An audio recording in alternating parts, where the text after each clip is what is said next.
All right. Okay, finishing up on the drilled head bolt, because really there was more to it. But I had to get my notes, and now I already lost them. Okay, not the same as, I already said that, so not the same as, we'll put this too, not the same as an AN whatever, let's put whatever, hotel. It's not the same, because the hotel only has one hole through it, and well, this one has, what, 6? And here, look at it. Head is taller. Head is taller. Taller with holes on each flat. Each flat.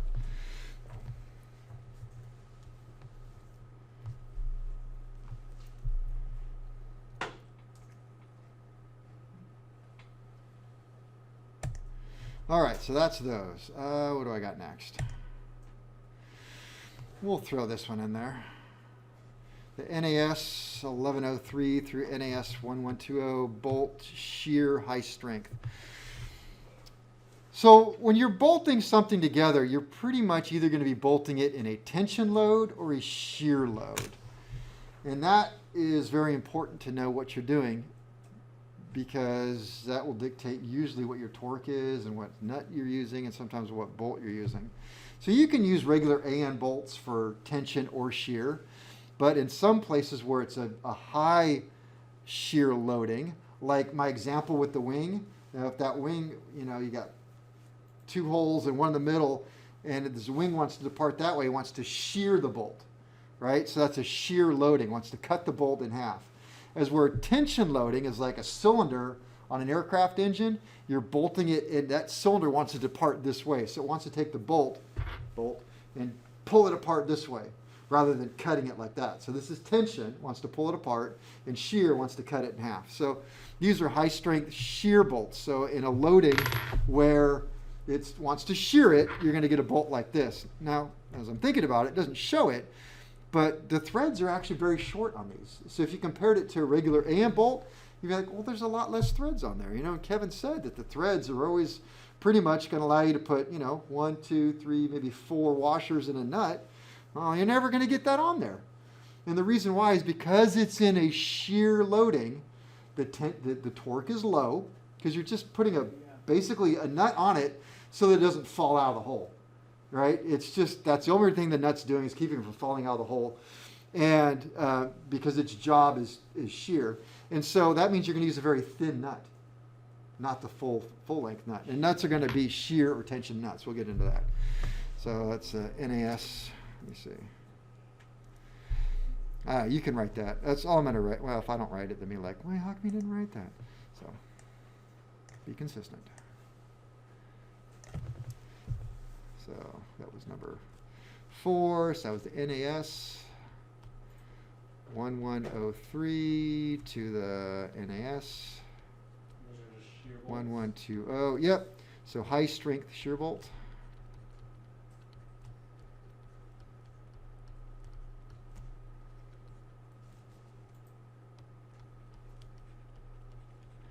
Now, if it's a shear bolt with the 2 E's, S8, that's a different. You can see through it. So that's a whole nother. All right, glad somebody got that. Okay. Length is grip length.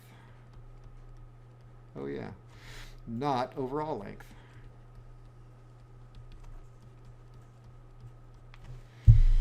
So remember the ANs, regular ANs, the length goes all the way from under the head to the end, and it includes the threads. So the high strength shear does not include the threads. Why not?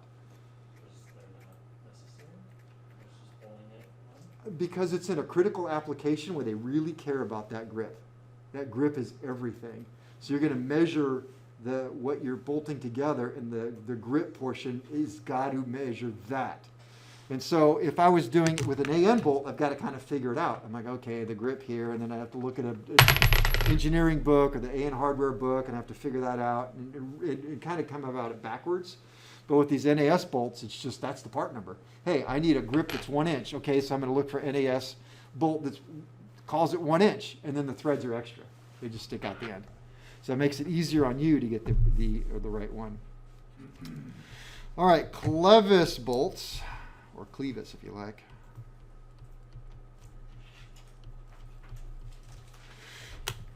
Clevis bolts. All right, so Clevis bolts, they look more like screws, but we'll call them bolts anyway. Let's see. There we go. So they take a slotted, or you can call straight blade, I don't care, screwdriver. These are strictly shear loading. They have no purpose whatsoever being in tension loading because they have just very little heads on them, and they're not made for that. So you're going to see a lot of these in airplanes, especially legacy airplanes with cables and stuff, because they'll be used as hinge pins for elevators sometimes.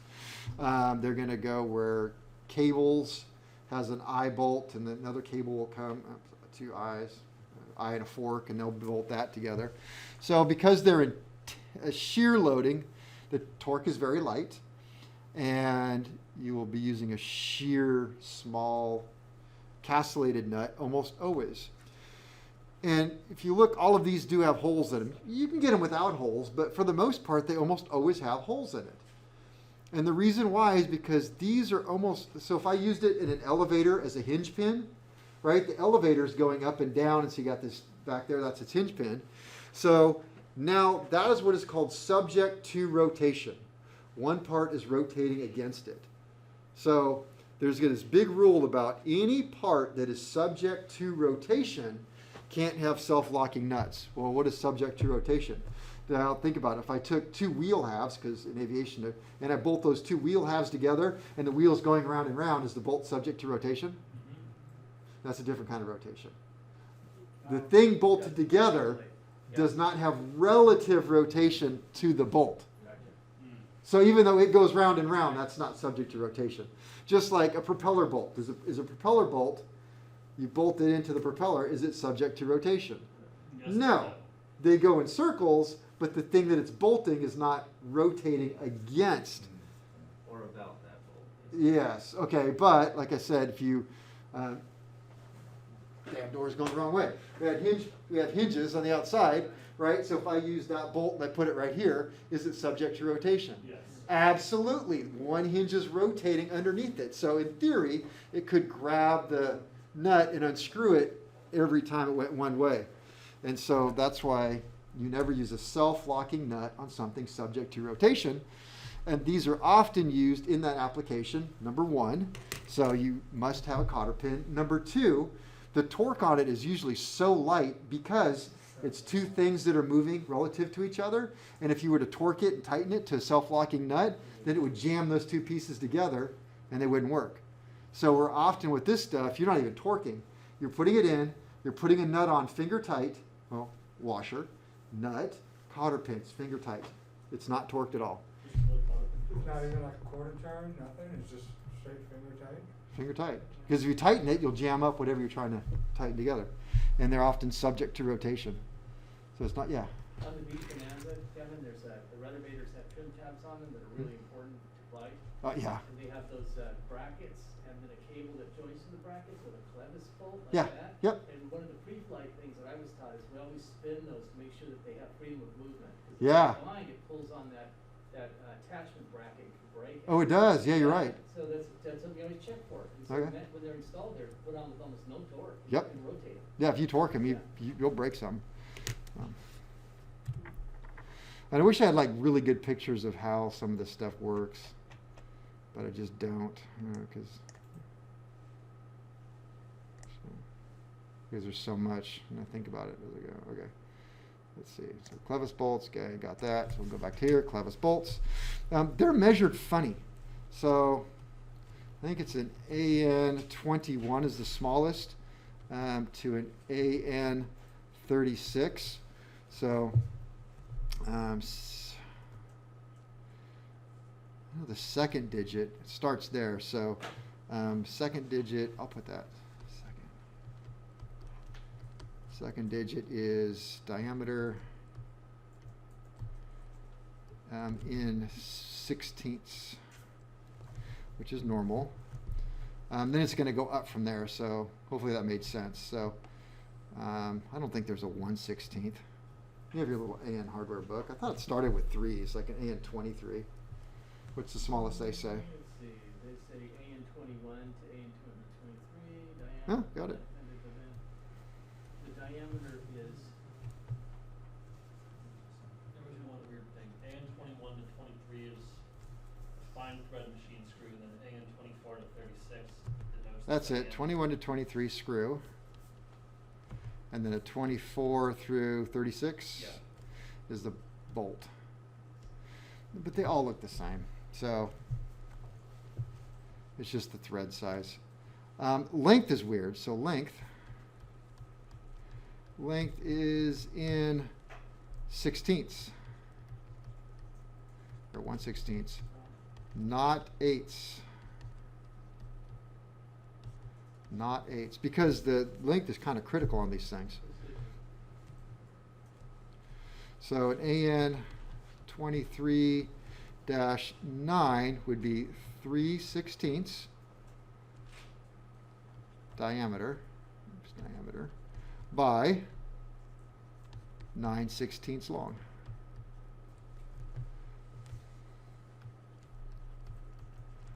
Only used in shear loading and used with a shear nut.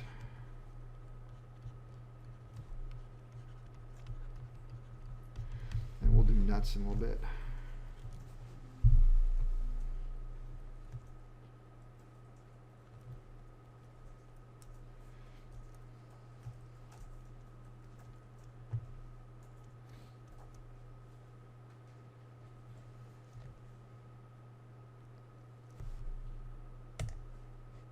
All right, I threw in eye bolts. I don't know why. You would think, oh my gosh, you're probably never going to use something like that. But if you work on like a little J3 Cub or any sort of fabric covered airplane, they're all over the place, especially in the tail. So the tail surfaces on aircraft, the tail. Okay, I got the tail planes. Probably shouldn't have done it. Oh, and the rudder. The rudder up like that. You have flying wires and landing wires. Oh, yeah. That's really more what they're called on the wing, I would say. But so you've got a wire that's going to come here and one here, They make a little diamond. And so these little eye bolts are perfect. So they'll screw them right in here. So they're kind of sticking up the little eye bolt right there. And then the wires actually have a little fork end that go right over it. So what kind of load is that? You got the eye bolt sticking up, and you got a fork that comes over. That's a shear load. So what would you put in this hole right here? A shear bolt. Clevis bolt. Yeah, I'd say Clevis bolt. Sometimes use a Clevis pin, but Clevis bolt I think would be what I'd want on my plane. And Even something without threads. yeah, something without threads. So, all right, so eye bolt. Is that just for like structural integrity to keep it shape? Is that why they have those? Oh yeah, well, because you know from aerodynamics in flight, which way is it pushing? Yeah, don't do this to me now. Is it lifting or pushing down? Pushing. 50-50 shot. It's lifting. It's not lifting. Okay, I was wrong. No, wings lift, tail pushes down. Okay. So tail's pushing down. They're upside down. Oh yeah, that's right. So, and this is made out of their fabric. They're small tubes. It's tubing. Goes all the way around. It doesn't have enough strength to keep from pushing down and bending. So that right there strengthens it up. It's like a truss. Okay. And they're actually, I kind of put it in the middle. They actually kind of go more out to the edge on like a Cub or something. I don't have a Cub in here. So there we go. There, that one's got struts on the bottom, which is another way of doing it. But if you don't do, and so these would be actual streamlined struts, steel struts, same as you'd find on a lot of airplanes, high wing airplanes, like Cessna, going from the fuselage up to the wing. It's the same thing. But if it didn't have that, it would have flying wires back here from the back of the rudder going out somewhere at least mid-span. And they would have the same thing from here going right back into here somewhere. So it makes this kind of diamond shape, and that gives it structural integrity up and down.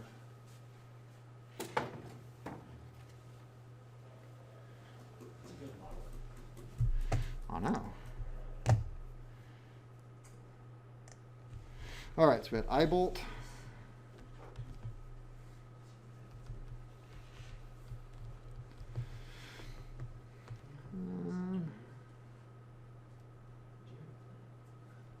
Well, what the heck? So I'll put AN 42 Bravo to AN 49. And then I have B is always followed on. B is always. There's no B on the 49. Apparently not. Followed on the AN 42 and 43 to indicate a whole revision.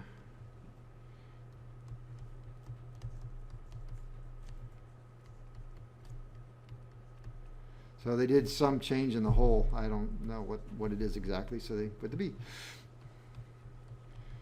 Used for external tension load.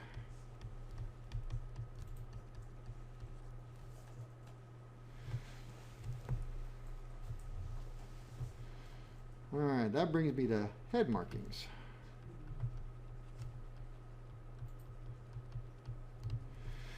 Head markings. Okay, like I said earlier, don't let the extra stuff on the head mess with you.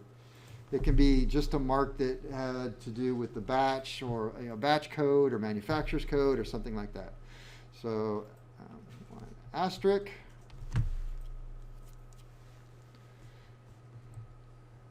Or a plus.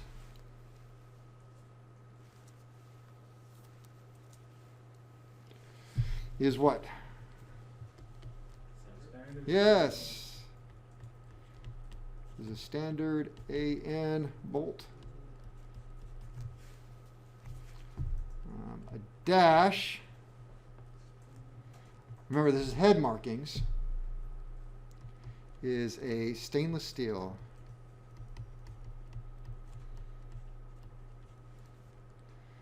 AN bolt. How are you gonna be backwards like that? I know. And then something bugging me here. Part numbers have dash, it's cat. If the head's got a dash, it's snake. Yeah, don't you love that? You get what he's saying? He's saying so a dash in the AN part number is CAD plating, but a dash on the head is stainless steel. I know. X and X, which also looks like a plus when it's held a certain way, right? Is a special bolt. It's a special bolt. Triangle is close tolerance. I think I have a very special bolt I want to show you. See if I know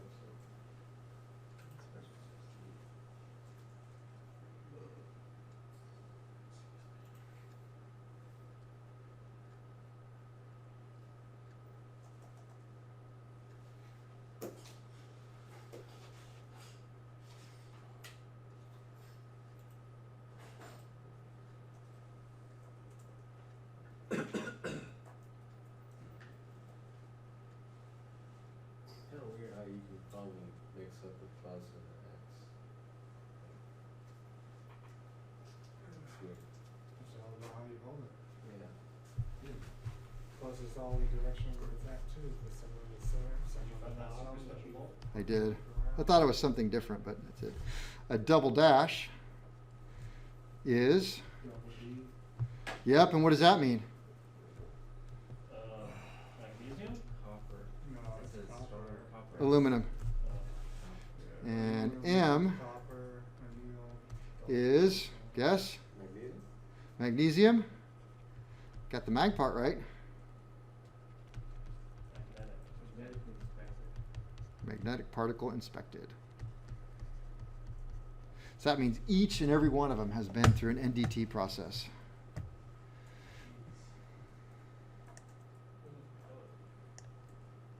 Does that mean that they're like super expensive? Huh? Yes. Bonanza wing bolts have that. Anything having to do with a plane is expensive. Yeah. Yeah, but there's also an AD where you have to do them. I don't think they're marked with an H, but I used to Magnaflex a lot of Piper bolts. Warnings. Warning. Okay, here's where you're going to screw up and really break something. It is critical. It is critical to note that the head size, oh, I forgot my coffee cup. It actually says that. Head size is not the bolt size.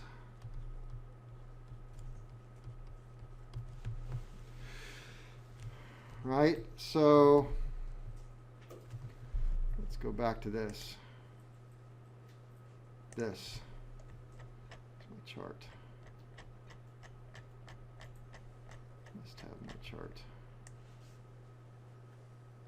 There it is. All right. So I had a student who took off the propeller off the Comanche out there. And student came to me and said, I just don't understand what's going on, Kevin. Mind you, a student ready to graduate. The torque, it's just not getting, it's not torquing. And it's like flattening out because it has an aluminum bulkhead and then a washer and then the bolt goes in. It's like, oh man, the just not torquing, and like the bulkhead's getting all distorted and everything. So I'm like, well, let me go see what you got going on out there. What are you torquing it to? Well, I'm torquing it to 2,300 to 2,500 inch-pounds. Oh my gosh, no. It's a 9/16 inch bolt. Where did you get that from? Well, I got a 3/4 inch. Oh. So if you got a 9/16 inch bolt, which takes like a 3/4 inch socket, and so instead of being 800 to 1,000, you went 2,300 to 2,500. You will in fact do some damage. Now, it's a school plane, so all we have to do is just undo it, kind of take the bulkhead out, flatten it. Okay, so a spinner bulkhead these days can run you, I don't know, $3,000. Yeah, they're very rare. They don't make them anymore. Hard to find, and the places that do know that, and so they charge you about $3,000 for one of those. But those bolts were going into a $6,000 crankshaft that would now need to come out and be Magnafluxed, which would cost you another $20,000. So that mistake right there could have easily set somebody back $30,000. Well, let's not even talk about the prop. That was, that's probably the least of the concerns. It was scratched a little bit. If it was a wood prop, you just throw it away. That's just all it would be. So the bolts, the wrench size is not the bolt size. You can see how quickly you can really screw something up very, very bad. So it goes exponentially higher. Yes, it does. What makes this bolt so special? What makes the bolt? Because it says Piper. It says Piper Cub on it. Oh, that's why it's special. Yeah, That it's- is pretty cool. That's Okay. 2. I should just write that again. The So a dash or we'll say an AN4, an AN4 bolt is 4/16, which is 1/4 inch. But the socket is a 7/16, right? And so you kind of get used to this. So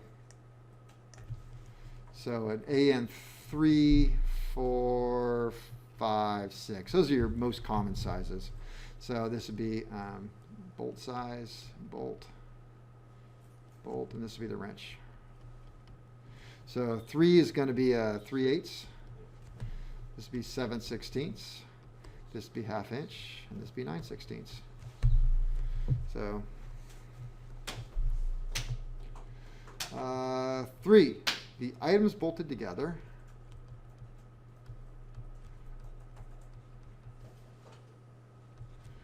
bolted together should not exceed the grip. Should not exceed the grip.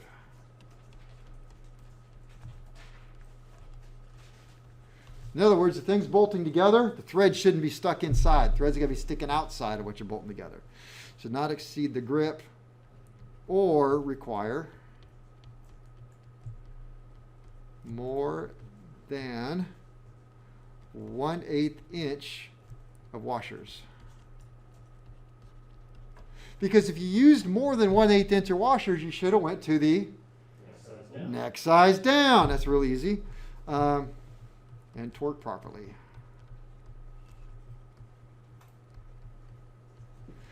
More to come. All right, so this is, I don't know, 5, but way out here 5, because 3, I think 4 was bolts. Yeah, 4 is bolts. Yeah, 4 was bolts, so 5. Nuts. Cashew. Nuts. All right, materials. Well, you got your cad plated steel or cadmium plated steel. Cad plated steel. The poor man's gold.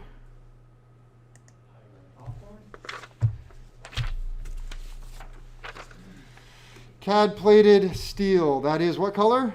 Gold or yellow. Okay, gold. We'll put that. I like that. Gold or yellow.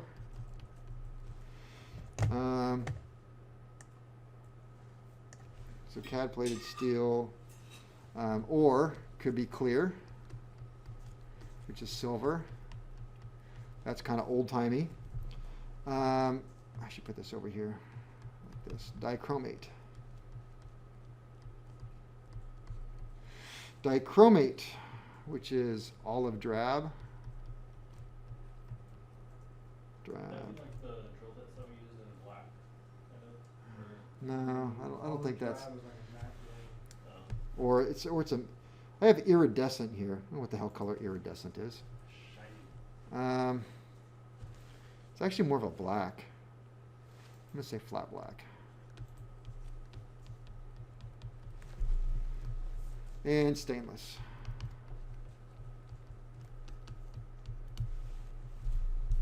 Let me see what I got here.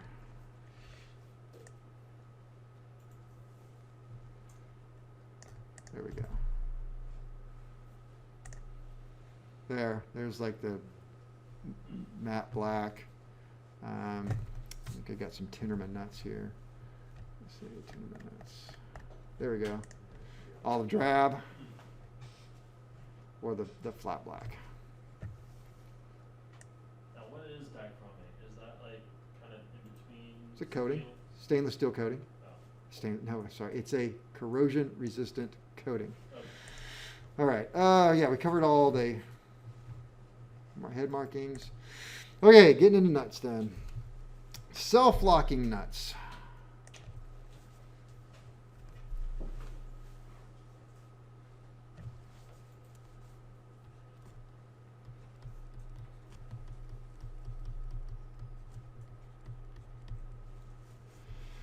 All right, rule number 1.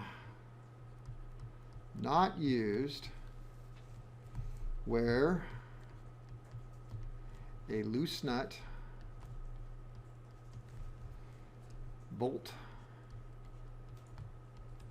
or washer could get ingested into an engine. Also, not used where subject to rotation.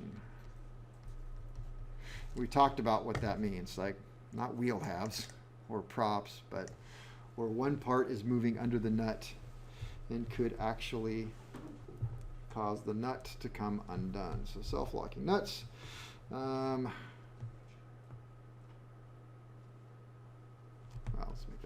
So I have two here.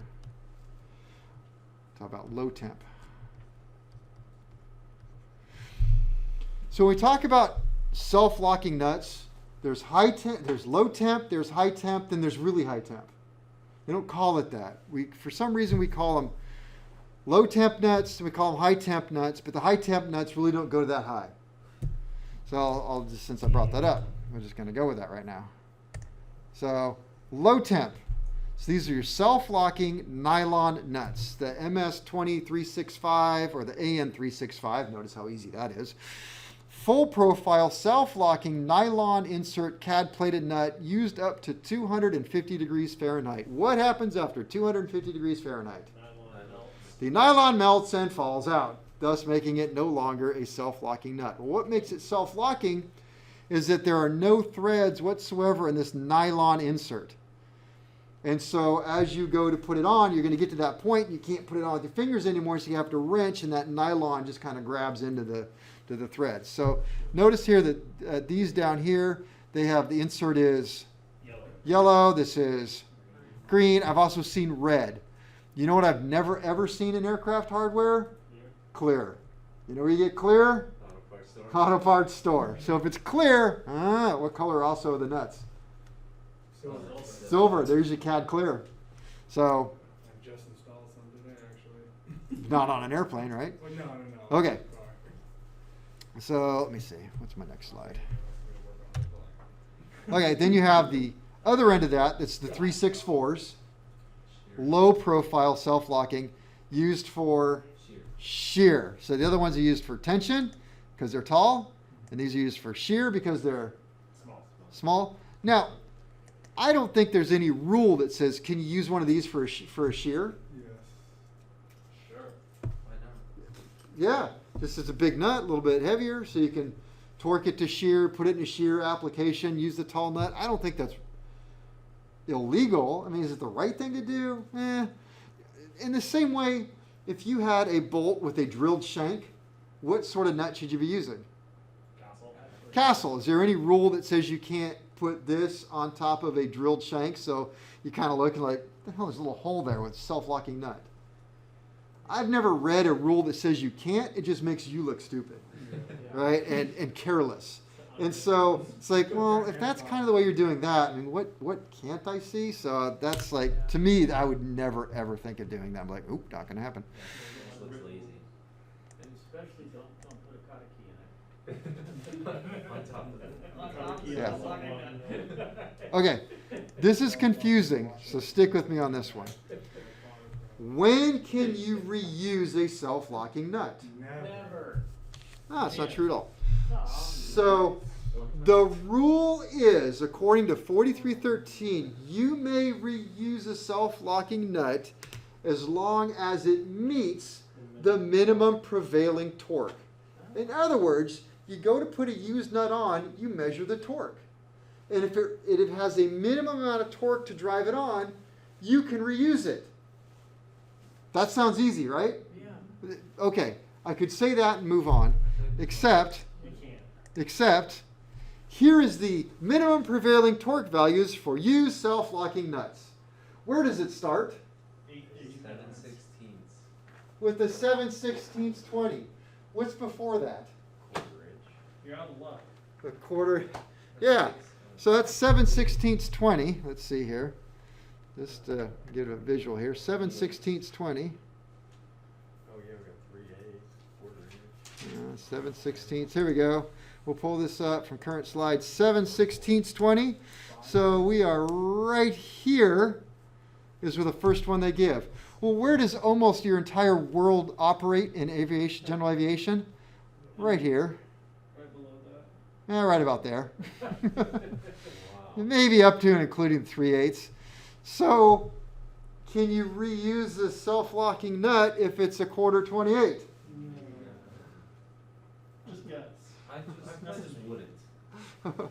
Okay, so that is the official statement. Can you reuse a self-locking nut? Yes, as long as it It's a 7/16. meets the minimum prevailing torque. As long as it doesn't. What if it doesn't meet the minimum prevailing torque? Yeah, use it. You cannot reuse it. But if you don't know what the minimum prevailing torque is because it's not published. Then you don't have data for it and you can't reuse it. Use it. Okay. What is the rule of thumb in aviation? Now, mind you, this is out of which book? 4313, Which is, not approved. it's not, it's acceptable methods practice. So it's acceptable. Is it approved? Does it say you can't? Doesn't come out and say you can't, but in a way it does, and it could be argued that, if there was a lawyer in the group, I'm sure he could argue that that to do anything other than this would be wrong, right? Okay. What is the industry standard, the norm, if you will? What did I just do there? Where's the norms? The dirty dozen. What are the norms? The norms are if you cannot put it on with your fingers, it is acceptable. That's what everyone does. Lawson will probably just have me come over and try to put it on with my fingers. Yeah. That's what I was going to say. So you're going to want to use that because with me, you're going to be buying a lot more nuts because fingers are much stronger. I used to go sailing back when I was in aviation, and my friend was in the mortgage industry. We'd go sailing all the time. He couldn't undo anything that I did on the sailboat by hand. I need the wrench. I'm like, just undo it, dude. Forgot you push pencils all day. All right. Let's see. So, okay. So that's the minimum prevailing torque. That's a test question. Now, would I ever ask you to memorize that? No, never. That would be ridiculous. Okay. Before I write some notes, let's just put this all together. So an AN or an MS 2365 self-locking nut can be used up to what temperature? 250. If it's over 250, you must use High temp. the quasi-high temp, Medium temp. medium temp. Now we call them high temp self-locking nuts. It's just if you ask me, it's high temp. And I'm like, that's not really. So a high temp self-locking nut used up to 450. What happens after 450? They crumble. They do crumble. So what happens is the CAD plating bakes into the base metal and it gets extremely brittle. I've actually had times where people use these on exhausts where the exhaust is running at 1250, 1500 degrees, and I'll put my nut on it. And that felt weird. And I'll pull my socket off. I'm like, that's the nuts all over the floor. Well, that came off easy. So yeah, that doesn't work. So they'll go up to 450. And the way these are self-locking, you can see what they do is they take a little bandsaw and they cut it. And it's they have a little guy right there, a little bandsaw, and he's trained, and he cuts it, and then they crimp it over so that when it goes on, it has to actually spread that out. Now, I worked. Sorry, so I'll tell you this story now since I'm laughing up here by myself. So that's all fine and well. They also make those. There's a lot of things that do that, and these right here, especially, they do that with these. See, that's a self-locking nut plate, and this type right here and this type right here, they also crimp it. All right, and so it's the same concept. But I was working with the guy, and I was having such a hard time because these little ones, they take screws, and we were putting screws into something. Man, I'm really fighting it to get the screw, and the screws are kind of soft, and if you didn't have a good bit, you kind of ruin the head. The guy over here, man, on the other side of the airplane, he's just jamming. I'm like, God, how did you get that so easy? He goes, dude, like this. And he takes the tap, and he puts a tap in his drill and just taps them all out real quick so that it actually just cuts right through it, so there's no crimp left whatsoever. He goes, that's how you get them in there. I'm like, well, you do realize that it doesn't lock anymore, right? It doesn't what? So I like when people repeat what I say. I'm like, yeah, it doesn't lock anymore. Okay. Let's see, low temp, I got that. So that's the MS 365. 365 is the tall one because that's the big number, or an AN 365, same thing. Also, and this is why I don't like that Genuine Aircraft Hardware book for you guys, because it's almost too good. 1021. Now, what the heck is an NAS 1021? It's like, come on, man. Why couldn't it be an NAS 365 0 or something? They need to confuse us somehow. Yeah, I know. So, and these are used for tension. It's weeding out the dummies. Well, it weed me out. So the dash number, the dash number corresponds to bolt.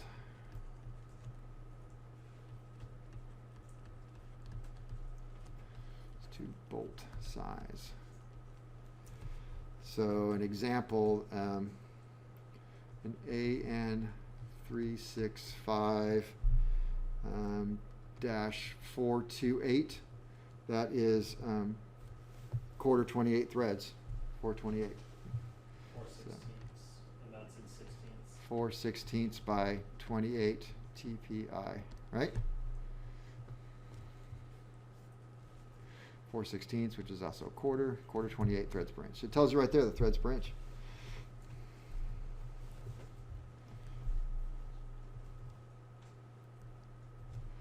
And let me see, we got the 2 here, so that's the MS 2364 or the AN364, or of course the NAS 1022, which I wouldn't know unless I saw it, is for the shear load. They're very thin. So shear load uses a fiber or nylon insert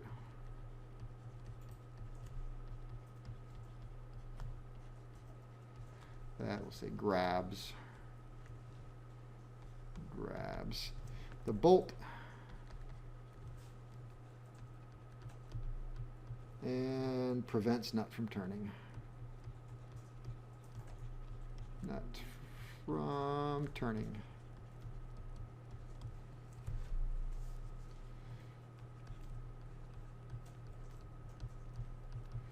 Reusable if the nut has a minimum application torque.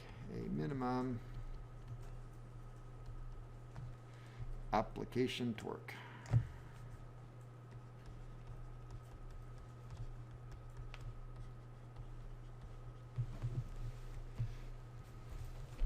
And that is torque. TORQU. The torque is in AC 4313, chapter 7, page 7-12.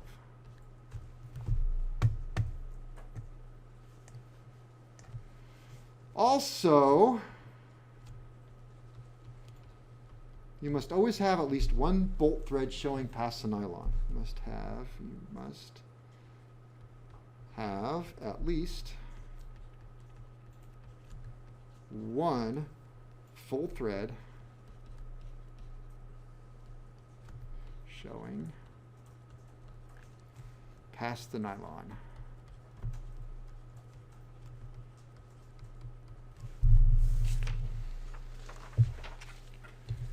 All right, 2 more quick points. Just stick with me. And then we're at a good stopping point. ABC, not used where temp exceeds how much? 250 degrees Fahrenheit. As a rule of thumb, I don't use them forward of the firewall. It just eliminates the need worry about it. And I think I would have wrote this, not used where the bolt is subject, thank you, SUBJEC, subject to rotation. Good stopping point.